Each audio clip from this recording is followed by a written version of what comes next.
wrapping up week 2 this June 14th with a long run for preparation for the marathon. Every morning I start my day off with a Bible study. In this past few weeks I've also been listening to the audio book of David Goggins entitled "You Can't Hurt Me." And through the few weeks of starting this training and listening to that book, I'm determined and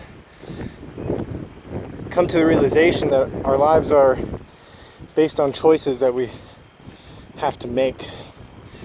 And automatically our minds, our bodies are going to go to the path of least resistance, as David Goggins would say.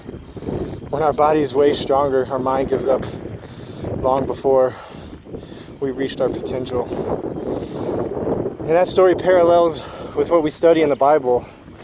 I don't know who all is watching this or who all even believes in a relationship with Jesus, but his story is the same way. We have two choices to make.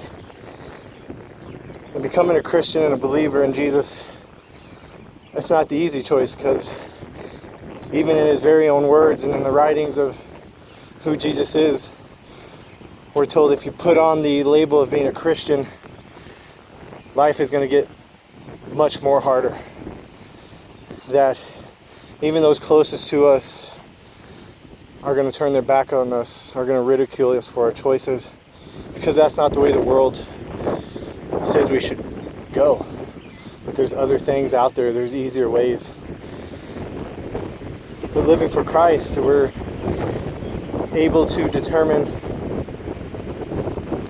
that people are before us, that we should love each other equally, no matter what they believe in,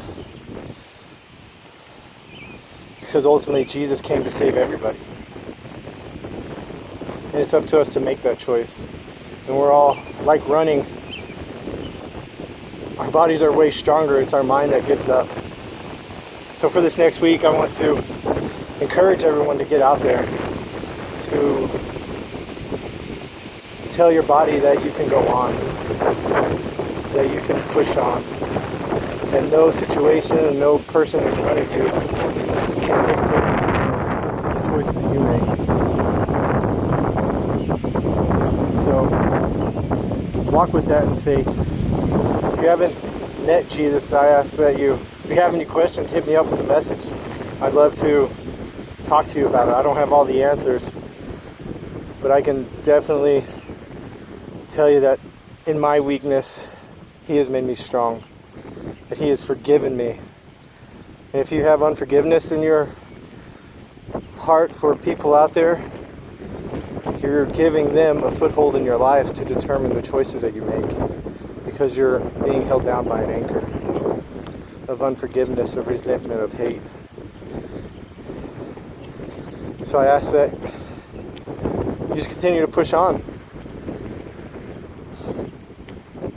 And to close, may the Lord bless you and keep you. May he make his face shine upon you and bring you peace this day and every day that you face. Keep striving on, keep pushing on one step at a time, and we'll see you next week.